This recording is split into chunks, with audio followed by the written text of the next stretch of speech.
Hi, I'm Joe Graydon. I'm Terry Graydon. Welcome to this podcast of the People's Pharmacy, where we bring you the stories behind the health headlines. This podcast is brought to you by Redix Industries, makers of Utterly Smooth Body Cream. 800-345-7339, on the web at uttercream.com.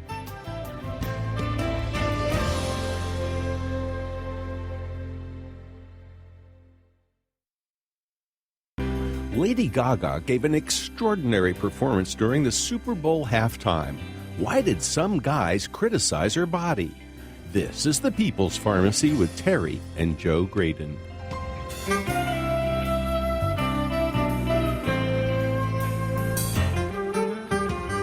Cultural ideals of beauty have changed over the centuries. There was a time when well-rounded women were considered beautiful. Thin women were scorned. How did we come to be so critical of fat? Most people don't realize that fat has important physiological functions. It's a critical organ that communicates closely with the rest of the body, including the immune system. What should you know about the secret life of fat? Coming up on the People's Pharmacy, the science behind the body's least understood organ and what it means for you. First, this news. In the People's Pharmacy health headlines, Americans are beginning to recognize the hazards of fast food, but they might not realize that the packaging could also pose problems. A new study analyzed fluorinated compounds in more than 400 samples of paper food wrappers, paperboard containers, and paper cups. They were collected from more than 24 fast food chains. The scientists were looking for the fluorinated chemicals called PFASs. Previous studies have associated such compounds with health problems, from cancer and fertility problems to thyroid dysfunction and lowered immunity. The analysis detected fluorine in half of the paper food wrappers for burgers and pastry. 1/5 of the paper boxes for pizza and fries also contained fluorine. Samples high in fluorine were often high in PFAS as well. These compounds persist for years in the environment. Another controversial chemical often found in food containers is bisphenol A, or BPA. This estrogen-mimicking compound is an endocrine disruptor because of its impact on sex hormones. A study in mice has shown one more way that this agent may disrupt metabolism. When pregnant mice were exposed to BPA at levels comparable to those people encounter, their pups did not respond normally to leptin. This hormone signals the brain when the body does not need any more food. Insensitivity to leptin meant that these mice did not know when to stop eating and became obese as adults. The study clarified how BPA disrupts the endocrine system to cause obesity in animals. It's possible that the same mechanisms are at work in humans exposed to BPA. Have you checked your electronic medical record recently? You might be surprised at what you find there. A study conducted with 162 patients in an eye clinic found significant discrepancies between the symptoms patients reported on a paper form at check-in and what was found in the electronic record after the visit. About a third of the time, information on whether the person suffered blurry vision did not agree between the two. In 60 cases, blurry vision was noted in both records, but in 25 cases, patients had written that they had blurry vision and the electronic record did not note it. There were also differences in report of pain, light sensitivity, glare, itching, redness, and a gritty sensation. These were noted on the paper questionnaires more often than they were included in the electronic health record. Clinicians rely on these records to diagnose patient problems and determine the best treatment, so when they're inaccurate, patient care may be delayed or derailed. Low back pain is a common problem affecting about 4/5 of us at some point in our lives. Sometimes it puts people out of action for weeks, and for many people it becomes chronic and difficult to manage. A recent review by the Cochrane Collaboration found that yoga might help. There were 12 different studies included in the review with more than 1,000 volunteers. They compared yoga to physical therapy or to educational sessions. The yoga interventions resulted in small or moderate improvement in function and reduced back pain after 3 to 6 months. Exercise is considered essential for good health, but many people say they just don't have enough time during a busy workday to go for a walk, bike, or visit the gym. Canadian researchers have come up with an alternative that can be done almost anywhere and does not require much time. Stair climbing can provide substantial cardiovascular benefits at home, at work, or doing errands. In the study, 31 healthy women not accustomed to exercise tested 2 different 10-minute protocols. The sessions were held 3 times a week for 6 weeks. In one experiment, the women climbed stairs as fast as they could for 20 seconds. This was repeated twice. In the second experiment, they climbed a flight of stairs quickly for 60 seconds. As the researchers point out, this would be easy to replicate at home. Both protocols improved cardiorespiratory fitness significantly in 6 weeks, with 30 minutes a week devoted to the exercise. And that's the health news from the People's Pharmacy this week.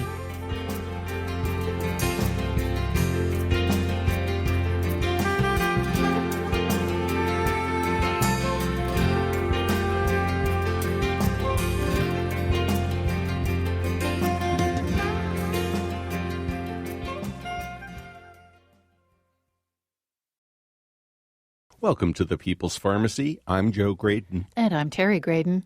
For decades, we've been told that fat is bad, whether in food or on our bodies. But what do we really know about fat? Most of us just react to it as repulsive, yet it might have some critically important functions for health.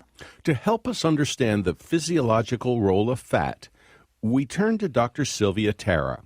In addition to her Ph.D. in biochemistry, Dr. Tara has an MBA from the Wharton School of the University of Pennsylvania. Her book is The Secret Life of Fat, the science behind the body's least understood organ, and what it means for you. Welcome to the People's Pharmacy, Dr. Sylvia Tara. Hi, thank you. Very nice to be here. Dr. Tara, how in the world did you become so interested in fat and the science behind its many mysteries? And could you also tell us a little bit about your personal story? Yeah, absolutely. So I became interested in fat because I had a lifelong experience of gaining fat incredibly easily. Even as a child, I could gain weight very quickly. And, of course, as I went into adolescence and adulthood, that special quality stayed with me. And it finally got to the point that I had gained probably around 30 pounds. I had a kid, I gained 10 pounds, had another kid, another 10 came on, and it just sat there. And it was very hard to lose fat. I went on a number of diets. And, sometimes they worked. I took off a few pounds, but usually it didn't last very long. And then sometimes on these diets, I could even gain weight if I went on the wrong kind of diet.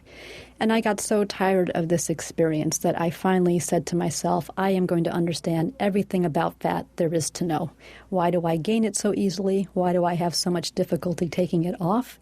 I'm a scientist by training. I have a PhD in biochemistry, and I thought if there's, anyone can understand this, certainly I can. And so I spent probably 4 to 5 years digging through the scientific literature, looking at all of the research on fat. I spoke to dozens of scientists around the world about their cutting-edge research on fat. Also spoke to patients and doctors about the cases they see and the patients on the difficulties they faced. And what I learned about fat was so astounding, so interesting, that I decided I am going to write this all in a book and share with everybody what I learned. And The Secret Life of Fat is that book. I think an awful lot of people can really relate to your story of discovering that pounds come on easily and it's really hard to get rid of them. And it seems that the older we get, sometimes the harder it becomes. The Secret Life of Fat is a fascinating read. So I'm going to ask you a really big question, and that is, what is fat? Oh, what a great question. So fat is not exactly what we think it is. We think of fat as excess calories that we have to get rid of at all costs. And the truth is, fat is much more than that. Fat, in addition to being a reserve of calories, is also an organ. It functions as an organ, meaning that it can make hormones. And as an endocrine organ, it can make hormones, it can receive hormones and respond to them. So it's very interactive in our bodies. Fat can actually communicate with other organs within our bodies. And because it has this important function, nature wants to protect it. Fat becomes very hard to lose, and it's actually a very clever organ. So when we do try to lose it, it has many means to try to fight back. And unless you are aware of this, unless you know about this, you can really struggle with your weight for a very long time.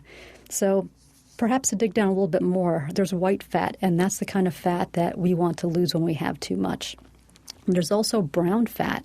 And brown fat, instead of hoarding calories, actually burns calories. It keeps us warm. It's a special kind of fat around our heart and our neck and back area. And there's also other kinds of fat. We have fat around our nerve cells, so it helps us conduct thoughts, conduct nerve signals. And we also have fat around every one of our cell membranes. Fat holds us together. So fat has multiple uses in our body.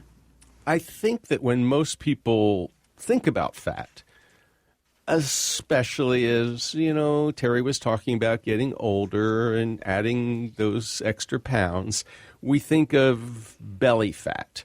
We think of love handle fat. We think of thigh fat. So is that the white stuff? Is that the bad stuff? And is that what's so hard to get rid of? And what is it exactly? I mean, when we say fat, it's like yucky looking white goo that we sort of the marbling that we see in steaks. I mean, help us better understand it. All right, great question. So yes, that is white fat that you're talking about. When we have too much fat on our thighs, our buttocks, and our belly, that is white fat, and that is the kind of fat we want to get rid of when we have way too much. So fat there's different ways to think about it. There's fat molecules, and they float around in our blood, and they get deposited into fat tissue, right? And fat tissue is made of fat cells. So that's kind of the anatomy of fat. And we can get fat numerous ways. I mean, we get fat by ingesting fat that gets deposited to our fat tissue, and then we also get fat by just eating excess, and that excess gets converted to fat by our liver and put into our fat tissue. And so, as we get older, we actually lose some hormones, some of the fat-busting hormones that we have when we're young. So when we're young, we have plentiful growth hormone. We have lots of, our thyroid's nice and active, and we have testosterone, estrogen, things that help burn through fat. As we get older, those hormones ebb, and we end up putting on pounds, right? So age and hormones is one of the key reasons why we gain some fat as we get older. And to keep fat low, it takes extraordinary measures as you get older. And it's not easy to lose. There's so many diet books out there that say, you just follow this plan, follow steps 1, 2, 3, and you'll lose fat, you won't be hungry, everything will be perfect. That just isn't the case. And I think that's the difference about my book, The Secret Life of Fat. I don't pretend this is easy. I actually bring together multiple lines of research to show what fat is, why it's hard to lose, and then try to help the reader with key steps you can take to burn through stubborn fat. Dr. Tara, you say that fat actually is an organ in our body. So how do our bodies use it? What's it doing there? Yeah, sure. So fat has multiple uses in our body. One, and the one that we know the most, is that it is a reserve of calories. It does hold energy for us through the means of fat molecules, but fat has other uses too. One is that we have brown fat, and brown fat, instead of hoarding calories and energy, actually burns energy, and it burns energy to keep us warm. We even have beige fat, and beige fat can turn to brown with certain triggers, such as exercise. And so there's multiple uses for fat in our body. Dr. Tara, how is fat made? I mean, how does the body actually create that gooey white stuff? Yeah, that's actually quite interesting. And so we make fat by a few different pathways. I mean, one is if you eat fat, or you actually can deposit it right into your fat tissue. Another way is if you eat excess nutrients, you bring in more than you need at any given moment, some of that will go to the liver and get converted to fat, and that will be deposited into your fat tissue. Fat can make itself. So also if we have excess nutrients, such as glucose, it can go into your fat, and fat can create fat molecules from that. Interestingly enough, our stem cells can even make fat. And so even in the absence of food or excess, when we actually need to create fat cells, our stem cells will go ahead and create fat. So multiple ways of creating fat in our bodies. You say that fat fights to stick with us. Why and how? Yeah, so fat is not just fat. It's not just the excess calories that we think it is. Fat is actually an organ, and it's an endocrine organ. And as such, it makes hormones, and it can release those into your body. It can respond to hormones that are in your body, and it actually has some very important functions. So fat is linked to appetite. It releases a hormone called leptin, and leptin has a big impact on appetite, and it actually helps us keep satiated. It also has an impact on metabolism. So leptin keeps our metabolism up. When we lose fat, we lose some leptin. And when that happens, we get hungrier. We are overall less satiated. Our metabolism gets lower. We don't burn as much energy either. And so in that odd way, fat is in some way controlling itself, right? And because fat has these powers and it's important for our body, nature tends to protect it. And so when we do lose some fat, either by exercising or even by eating less, our metabolism's down, we're driven towards food, and that fat tends to come back. And to keep fat off is actually quite a lifelong effort because these effects don't go away imminently. Once we lose weight, they stay there for at least 6 years is what the research shows, and possibly indefinitely. So it becomes a chronic condition that of weight loss maintenance that we just have to maintain throughout the time that we're fat reduced. Now, you have observed that people of the same size may require different amounts of calories in order to maintain that same size. Why is that? Yeah, so one of the reasons is what I mentioned. If we've been yo-yo dieting, we have gained weight and lost weight, we'll actually need fewer calories than somebody who was at that lower weight to begin with. And so because when we lose fat, we lose leptin, our metabolism's a little bit lower. And studies show that people who've lost about 10% of their weight overall need about 20% fewer calories than somebody who's naturally at that weight to begin with because of metabolism. There are other reasons as well. So yo-yo dieting is one. Another interesting thing to think about is the bacteria that we harvest in our gut. So when we have bacteria in our gut, it actually helps us extract more calories out of food. And certain types of bacteria will extract more calories than other types. So what we call collectively as the microbiome is another reason some people might not be able to eat as much as others, even though they have the same lean muscle and fat mass in their bodies. And then there are others too. Genetics factors in, gender factors in, and age and hormones will factor in as well, things that help speed up or slow down our metabolism. You're listening to Dr. Sylvia Tara, biochemist and author of The Secret Life of Fat, the science behind the body's least understood organ and what it means for you. You know, maybe I'm going to be able to blame my extra 10 pounds on the bugs in my belly, my microbiome. Maybe I don't have the right bacteria. Maybe that's the problem. Maybe, and all you need to do is figure out how to change them. Yeah, and maybe eat a little less and exercise a little more. Well, that can't hurt. After the break, we'll get the historical perspective on changing attitudes about being fat. We'll also find out about the obesity paradox. Could fat actually help us live longer? How does fat affect the immune system? Learn about Layla and how her weight problem yielded to solving the mystery of leptin.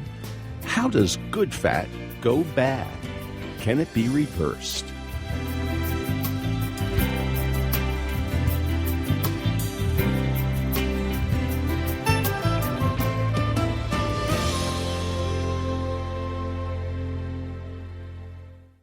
You're listening to The People's Pharmacy with Joe and Terry Graydon. If you value the health information you get when you listen to The People's Pharmacy, consider subscribing to our email newsletter. You'll get the latest health news and information on upcoming podcasts delivered to your inbox twice a week. Look for the link at peoplespharmacy.com.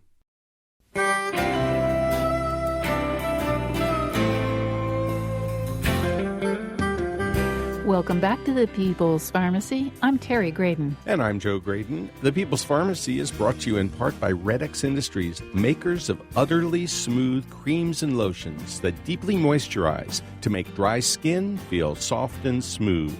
The number is 800-345-7339. The website is uttercream.com. If you'd like to order a CD of this show, you can call 800-732-2334. This is show number 1068. That number again, 800-732-2334. Or you can find it online. It's at peoplespharmacy.com. Lady Gaga took center stage during the Super Bowl halftime festivities. She gave an amazing performance, but some guys criticized her figure. They didn't think she was skinny enough. To help us understand our current obsession with fat, we're talking with Dr. Sylvia Tara. She's author of The Secret Life of Fat, the science behind the body's least understood organ and what it means for you. Dr. Tara, how did we move from the idea that being a little plump was good, was even healthy? I mean, back in the mid to late 19th century, there was even a book, How to Be Plump. And here we are today, a model who isn't, really thin is not probably going to get a lot of work. So we spend a gazillion dollars fighting fat. It's something that we look upon as our enemy, but that wasn't always the case. Could you just give us a quick historical perspective, please? Yeah, the history of how we perceive fat is so interesting, and I think it's really eye-opening. So there was actually a period in America where fat was loved. It was cherished. A period after the Civil War, after there was devastation, the bad economy that ensued after that. Fat was a symbol of wealth and well-being. People wanted fat at that time. And it sounds so hard to believe, but there were even a club for fat men where you had to be fat enough to join because it was a symbol of your wealth. There were columns in newspapers and in magazines telling women how to gain weight, actually. They would write in questions about being too skinny and what can I do about this? Celebrities were pretty hefty back then. There was Lillian Russell, who was a singer, and women used to pad themselves to look like her. So definitely we loved fat at one time. That started changing as the economy got a little bit better. And as it got better, jobs were created, people had money, they could afford food, and they started gaining weight. And interestingly, when fat was fashionable, only a few people could have it. But once everyone could have it, it was no longer so fashionable. And, I think leaders took note of it, and they got a little worried. And, religious leaders said it was not pious to be fat. Business leaders wanted agile workers. They didn't want people who were heavy. Military leaders also emphasized strength, over fat. And it created this kind of echo chamber of everyone being told that, your fat's not good, you have to worry about this. And in response to that, businesses took off. There was a whole dimension to sell on now that wasn't there before, people having fear of their fat. And so you got a lot of, entrepreneurs, some shysters, quite honestly, and they would sell gimmicks. There was a soap that was supposed to reduce fat under your skin. They even sold tapeworms that would help you lose weight because the tapeworm would eat the food. Rubber suits to sweat off your fat. And some very dangerous diets even got promoted. It just went, wild in this wild west of, helping people try to lose what they were afraid of. There was the drinking man's diet.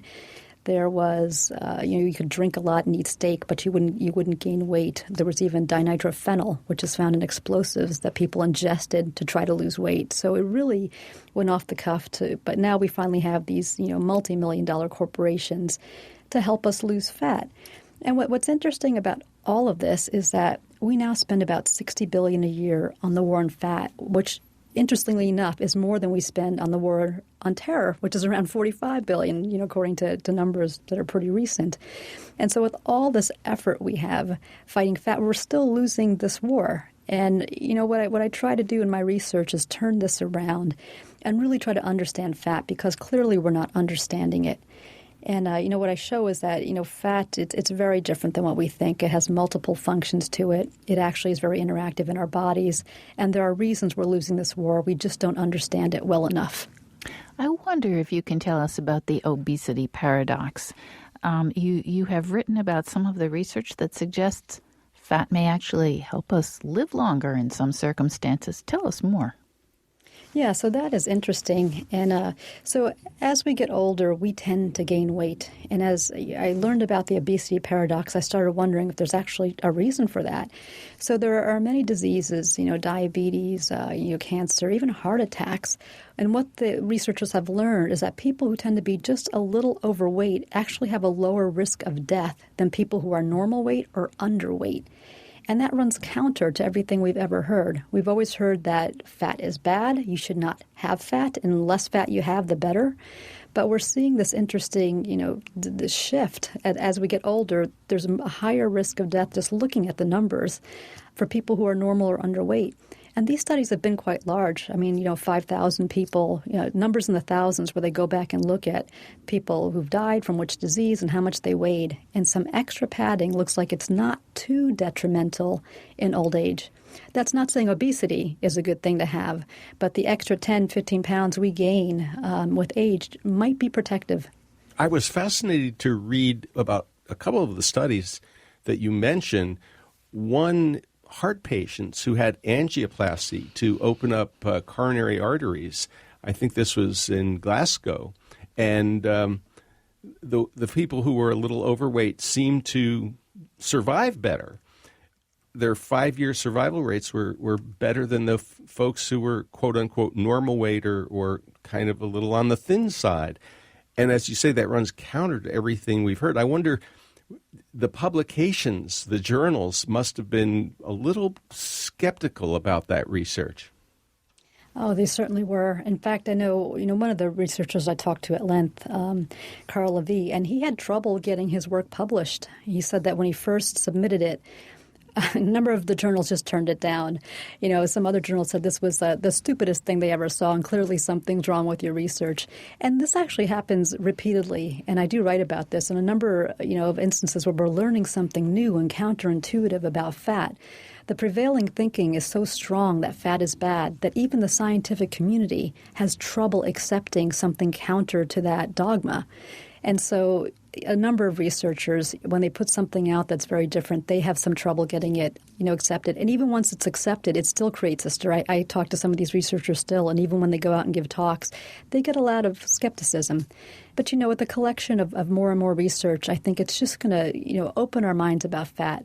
And the point isn't to, let us get as fat as we want. The point is to really try to understand our fat. And I think the more scientists do their job and they get out there and publish and talk about things, it's just going to help us holistically understand our fat and learn what we can do about it. Dr. Tara, you've written that fat can help the immune system, and that seems relevant for longevity. Can you tell us how, please? Yeah, sure. So fat, actually, it's tied to T cells and number of T cells. So fat has a number of things that helps, and maybe let me start broad here. But, fat it's through leptin. Remember, it has this very, important hormone that it can release called leptin. That fat is the primary source of this hormone in our bodies. And leptin has vast effects on our bodies. One thing it does is it's linked to appetite. And so when we have high leptin, we have good appetite. It's linked to metabolism. But also, counterintuitively, it's linked to our immune system and our reproductive system. We actually can't reproduce without sufficient fat. Our reproductive organs don't work. Now, when you say we can't reproduce, you're basically talking about sex hormones. You're talking about testosterone. You're talking about estrogen. Anything else? Sure. Well, leptin is actually tied to the ability of our reproductive organs to function well, too. And there are people who have defective fat that doesn't make leptin. And when they put leptin into these people, they're suddenly able to develop. So even puberty doesn't really happen with low leptin levels. So when they exercise too much, you see this in ballerinas and sometimes with young athletes, their puberty is delayed by years. They don't develop well. And even if they've started puberty and then they go ahead and exercise too much, they can undo some of it. They'll lose breast mass. They'll lose fat in their bodies. They'll stop menstruating. And so really, leptin kind of keeps us whole. And, fat also makes estrogen. That's another thing that's important for women, at least. But without a sufficient fat, because of the hormones it creates, because of its impact on our body as a whole, a lot of things will suffer. reproductive systems. They actually won't work hard to get pregnant. And reproductive specialists know this. I talked to a few, and it's key, especially here in Southern California where there's some eating disorders. They try to get women to eat more sometimes, in order to conceive. So reproductive organs, our immune system as well, the number of T cells that we have is linked to fat. Even brain size, brain volume is linked to fat. So it has a number of critical functions in our body that we don't ever think about. And, it's just part of the data that helps us understand fat a little bit more, how it's important and how our body is protecting it. And then finally, if we want to lose it, how to be as clever as our own fat in order to lose it. As you're talking about leptin, I'm thinking about a story that you told in The Secret Life of Fat. It's a story about Layla. I wonder if you would tell us, please, a little bit more about Layla, what the problem was and how it was solved. Sure. So Layla, that's an interesting story. She was an 8-year-old girl who came to the endocrinologist's office, and she had trouble in that she couldn't stop eating. So she was just driven to eat nonstop. And no one could understand why. This was, really decades ago before we know as much about fat as we do now. And this problem she had, it started really since she was a baby. And she was given to tantrums. If she couldn't get enough food, she would, really have tantrums and fits. Her parents were blamed for some of this, that her overeating. And they tried, they locked the cupboards, they locked the freezer so she couldn't get at food. And she learned to break right through all of this and get to food. No one could stop her from eating. And she was gaining weight. She was, truly obese, and at one point had to go to the hospital, and where her food was really controlled. And she did lose some weight in the hospital, but not as much weight as anyone thought, given the strict regimen she was on. So the cure for Layla's unstoppable urge to eat actually came out of decade-long research that was going on at Rockefeller University, where they were studying obese mice. What they learned was that fat actually produces a hormone called leptin, and leptin is tied to satiation and actually can travel through our bloodstream to our brain and make us feel satiated. Layla's fat wasn't producing that hormone, so she never got a signal to stop eating. So her fat was defective. And once this all tied together and Layla was able to get some leptin, she stopped overeating within days. And so this child who was destined for a lifetime of obesity, probably an early death due to complications of the disease, just became normal. And it was one of the first, pieces of research that really showed that fat's not just fat. It's not just sitting there. It actually has these critical functions in our body. And that much of that is through the hormones that it creates. Dr. Tara, how does good fat go to be bad fat? I mean, what causes a transition there? And how do we start to reverse that? Because obviously, if you're going to have fat, and we do, and we have to, we want it to be the good stuff, not the bad stuff. Yeah, so fat, it can become inflamed when we have too much. So what happens is that, within our gut, and there's two kinds of fat here that I'm going to talk about. So we have white fat, and there's a type that's right under our skin, right? And so that's subcutaneous fat is what it's called. And that's actually not so reactive. It's a healthier fat, if you will. And then there's the fat that's under the stomach wall called visceral fat, and that's the fat that's very dangerous. So visceral fat in particular, when we get too much of it, our fat cells get crowded and they send out a danger signal.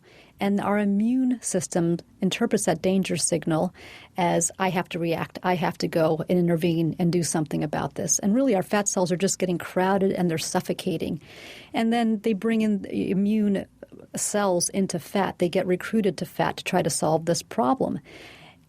Normally, it's a good thing to recruit your immune cells, but in this case, what happens is that immune response interferes with insulin signaling, and so our bodies aren't responding to insulin as well anymore. And so we have more triglycerides, more cholesterol floating around in our blood. It's not getting deposited into fat tissue the way it's supposed to, and it makes us unhealthy.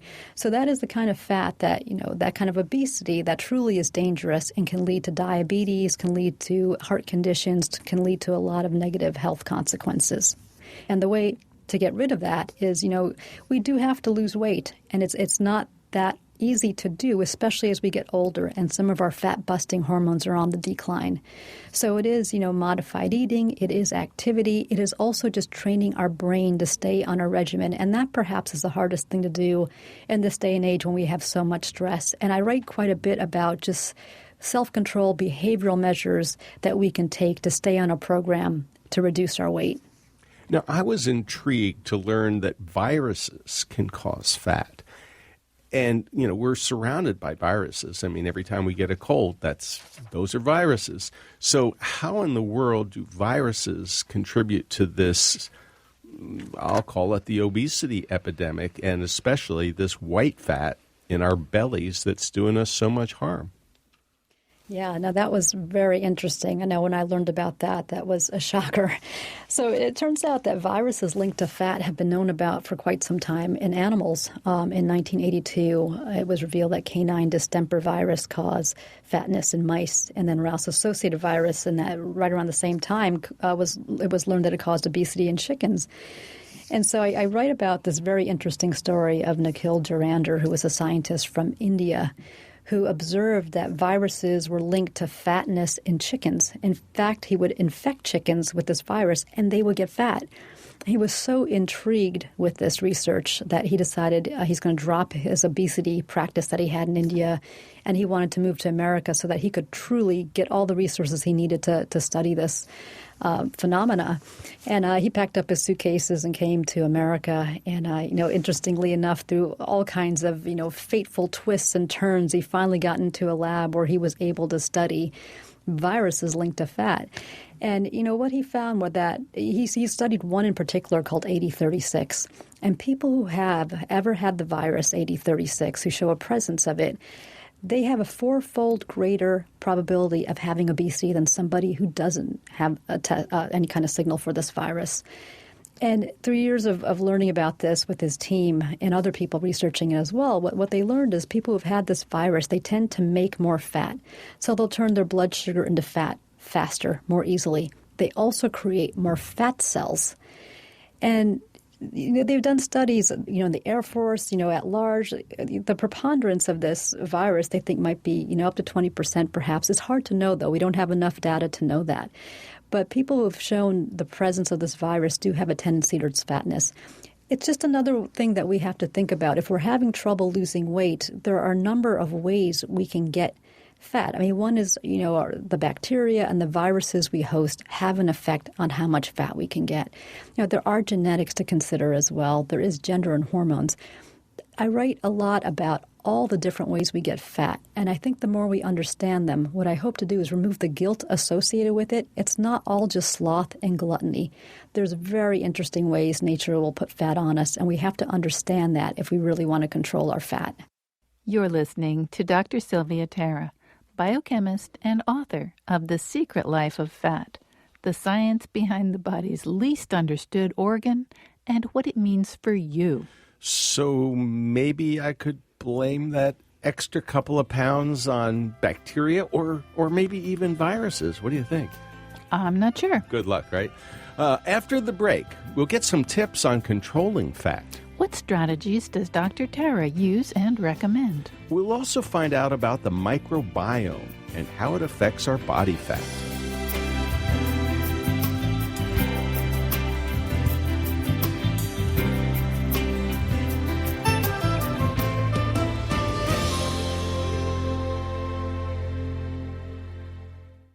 You're listening to The People's Pharmacy with Joe and Terry Graydon. If you're enjoying this People's Pharmacy podcast, why not head over to our website? Well, you'll find a wealth of information on medications, conditions, home remedies, and ways to keep yourself healthy. You'll find it all at peoplespharmacy.com.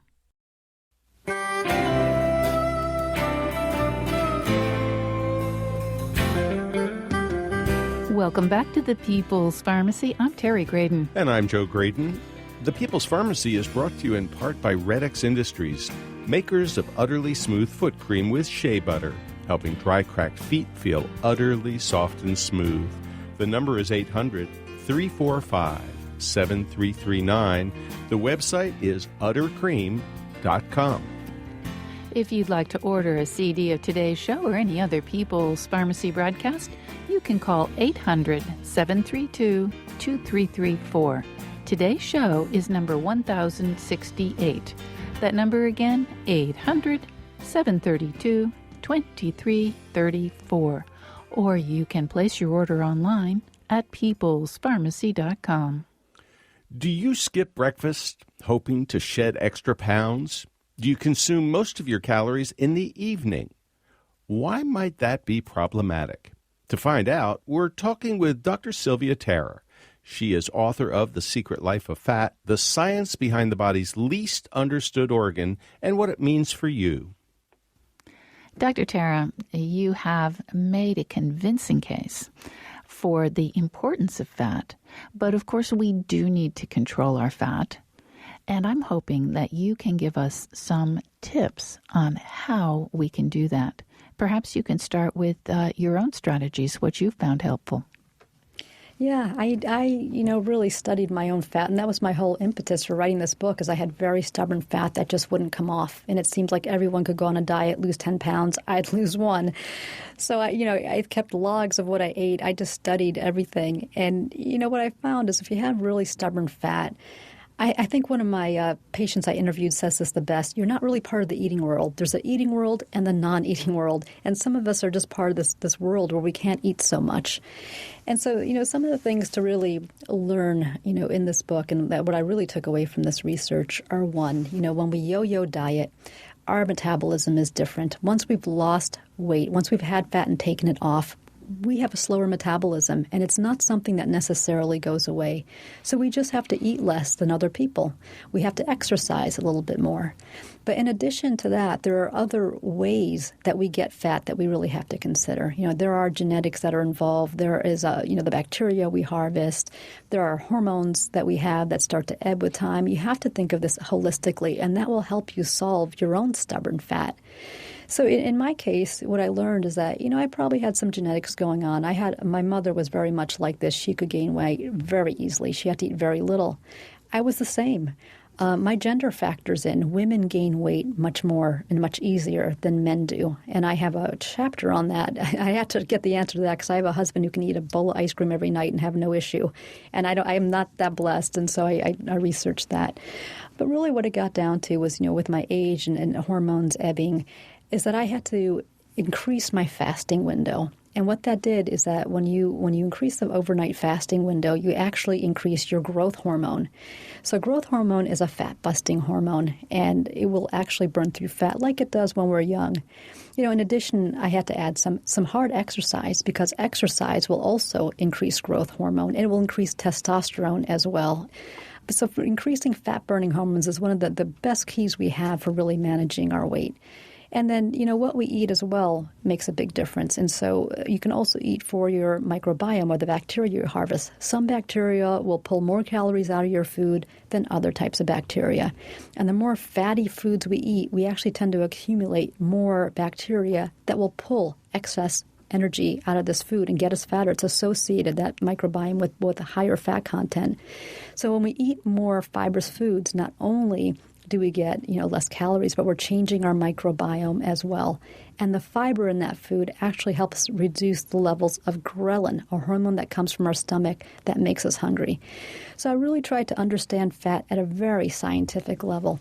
I think there's a lot of books already written about insulin, how eating too many sugary foods, too many carbohydrates helps store fat. But in truth, there's a whole number of hormones to know about, not just insulin. And I tried to take this a step further by going into growth hormone, testosterone, adiponectin's another hormone that fat actually makes, and that helps us distribute fat in a healthy way. And you have to have this holistic information on fat if you really want to control your fat, particularly if you've had stubborn fat like me. Dr. Tara, we can't do anything about our gender. We can't do much about our genetics. It's kind of after the fact.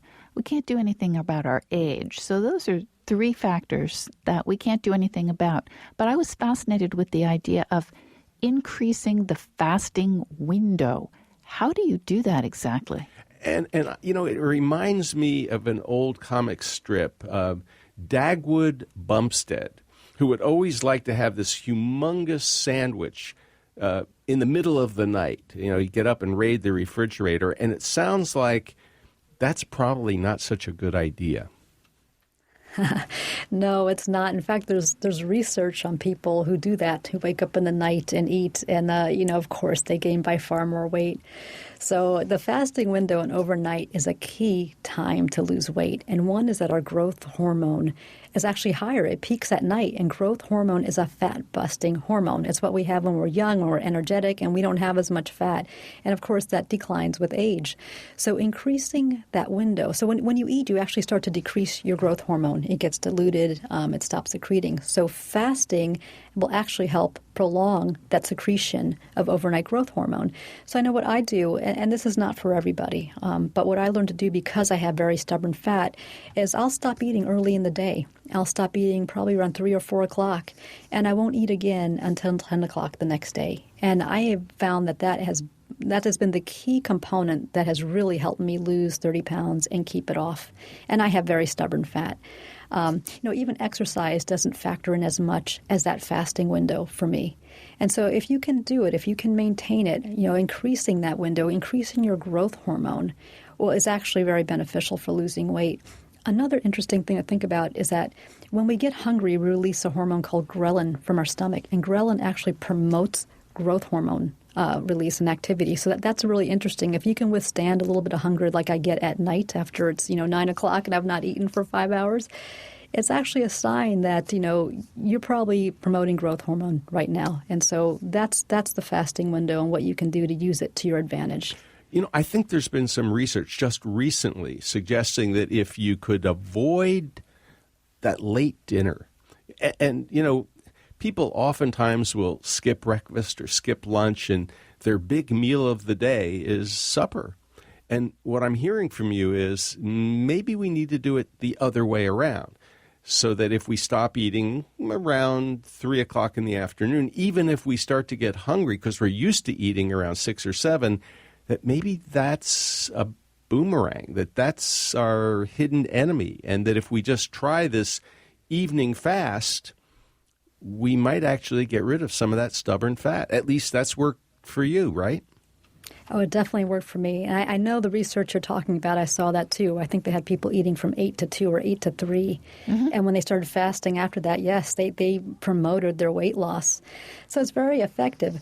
But I'll tell you on the flip side, I know some personal trainers and some people that they change their fasting window. So they'll fast all day and eat a dinner, not an excessively heavy dinner, but they'll eat dinner.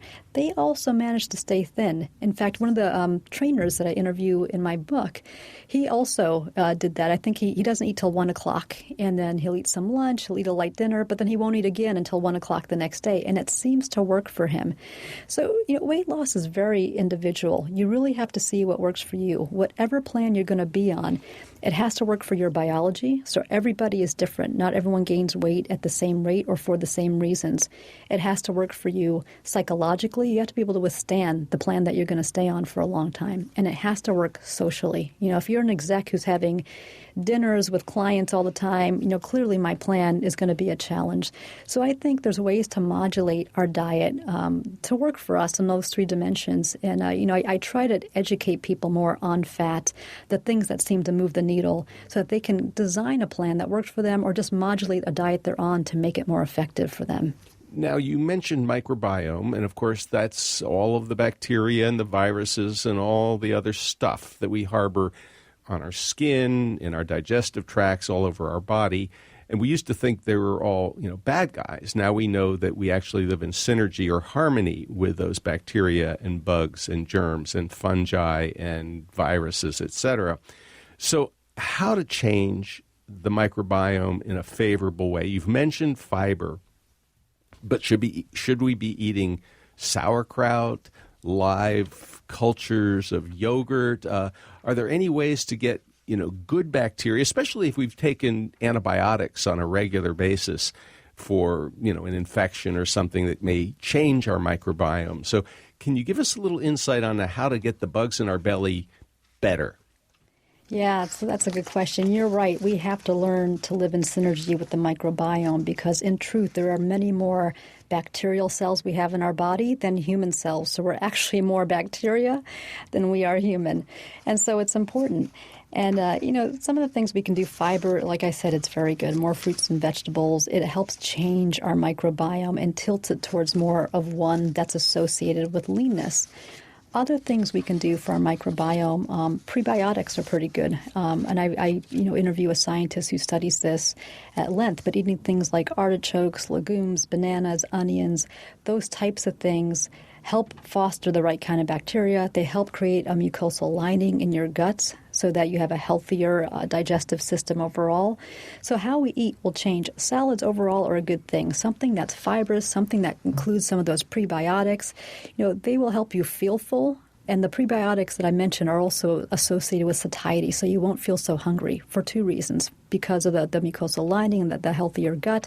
Also because when we eat a lot of volume, such as in fibrous salads, we stretch out our stomach. And when we stretch our stomach, we stop producing a hormone called ghrelin that comes out of our stomach and makes us hungry. So I think, voluminous salads in general are good for tilting your microbiome and even changing your hormones a bit so that you're not hungry and packing on fat. Dr. Tara, you have mentioned behavioral methods a number of times. We are running short on time, but I'm hoping that you will be able to summarize for us some of the most important behavioral methods that we can use to control our fat. And to enhance our self-control muscles. So we build self-control slowly. It's like a muscle. And if we take small steps and we keep building on that, our self-control actually gets really strong. And what they've seen in successful dieters is when they do fMRI, take a look at images of their brain and how they're responding to different cues, when they're shown pictures of food, successful dieters, their self-control centers actually lit up quite brightly, which means that they can look at food, they have an excitation over food, but their self-control center really kicks in. And that doesn't happen to people who are normal weight or who are obese. So there's something about successful dieters and their ability to control themselves when they're around food. Some of the things we can do, there's something called temptation bundling, and this is quite interesting. It's to give yourself a temptation to do something that's a good deed. So say there's one experiment where they pay people to go to the gym 8 times a month, and there's another group where they don't pay them. And the people who were paid to go to the gym, once that payment stops, they continue to go to the gym, meaning the more they do this activity, even though it seemed, savory or in the beginning, the more they do it, it just becomes habit. So it's about building out the right kind of habits. There's also pre-commitment devices, things that will ask you to deposit some money in them. And if you meet your goal, they will double that money and give it back to you. If you don't meet that goal, they'll actually take that money from you. So incentives, you have to give yourself incentives. But the most important thing to know is that the more you repeat this, the more you build on those self-control muscles, the stronger your self-control will be, to the point that it's second nature, and you can stay on any diet program that you want to. Are there any other strategies that might help people maintain their self-control muscle and build it up? Yeah, it is a hard thing to kick off, I admit, but having to build your self-control muscles from scratch are difficult. What does work particularly well, and I talk to a number of people who run weight loss programs, sometimes you have to make this a group activity, or sometimes you need some help or a coach to help you start this program and stay on it for a while, such that you are building that kind of self-control. So there's one program at Tufts that I profile in my book, and this doctor they'll see people weekly at first, right? And having that authority figure come in and be involved actually helps really motivate people. They take this very seriously. They'll ask people to keep a log of their eating. They'll ask people to monitor their activity. And just going through this exercise week after week helps people, have this become part of the plan. And the programs, they'll see people frequently, weekly at first, and then they'll go to every other week, then monthly, and they'll finally taper off. So, if you're not particularly disciplined, you're having trouble, getting into that self-control mode, think about such a plan. And there's a number of them. There's also Weight Watchers. There's also Buddying Up. But what you just really have to learn is that the more you do this, it will get easier. The other thing to remember is that you can fatigue yourself by always having control, and I write about this as well. For example, healthcare, people work in the hospital, they're always coaxed to wash their hands, and as the day wears on, what they find is they tend to wash their hands less because they're fatigued from the work day, from doing it all the time. And what researchers are learning, if you take a little break from that every now and then, you actually rejuvenate that effort that you have to want to have self-control and to get back on that train. So, do this carefully. Understand that if you come off the wagon every once in a while, it's not the end. Use that actually as a rejuvenating moment and then get back on and build up your self-control muscles. It'll happen. Do it with a group if you need to. But there's a lot of, little tricks and just a lot of enforcement techniques that I write about in the book as well. Dr. Sylvia Tara, thank you so much for talking with us on the People's Pharmacy today. Thank you. Wonderful to be here. You've been listening to Dr. Sylvia Tara. She holds an MBA as well as a PhD in biochemistry. Her book is The Secret Life of Fat, the science behind the body's least understood organ and what it means for you. Well, I think that's a very interesting perspective on why some of those diet books are so disappointing. Yeah, it's also very disappointing and unfair, in my opinion, that some people can, like Dr. Tara's husband, eat a bowl of ice cream every night and not gain weight. I remember our friend Dr. Dean Adele, a media physician out on the West Coast. He could eat anything in sight and he never seemed to gain weight. It didn't work for me. I always seem to gain a little. We're all different. We are, and I guess our hormones and the bacteria and the viruses and our genetics and our microbiome, all that stuff has a profound impact. Yeah, I like the idea of using some behavioral methods, though, to help us control what we're doing and control our fat. Yeah, maybe I'll just stop eating after 3 o'clock in the afternoon. That's a good idea. Yeah, might work. It's worth a try. Worth a try. That's all the time we have. Lynn Siegel produced today's show. Al Wadarski is the engineer. Dave Graydon edits our interviews. The People's Pharmacy is produced at the studios of North Carolina Public Radio, WUNC. The People's Pharmacy theme music is by B.J. Liederman. The People's Pharmacy is made possible in part by Red X Industries, makers of Utterly Smooth Extra Care 20 Cream with 20% urea for extra skin protection. 800-345-7339, online at uttercream.com. To order a CD of today's show or any other People's Pharmacy broadcast, you can call 800-732-2334. Today's show is 1068. That number again, 800-732-2334. Online at peoplespharmacy.com. And when you go to peoplespharmacy.com, you can check out information on prescription drugs, herbal medicines, and home remedies. Be sure to share your thoughts on today's show. We'd love to have your feedback, and if you've got a solution that works for you, be sure and tell us about it. There are a lot of people, including me, who would like to know your secrets. When you visit our website, you can also sign up for our free online newsletter or the free podcast of the show. You can listen at your own convenience, or you can share it with a friend. It's all there at peoplespharmacy.com. While you're at it, why don't you become a friend of the People's Pharmacy on Facebook? In Durham, North Carolina, I'm Joe Graydon. And I'm Terry Graydon. Thank you so much for listening today, and please join us again next week.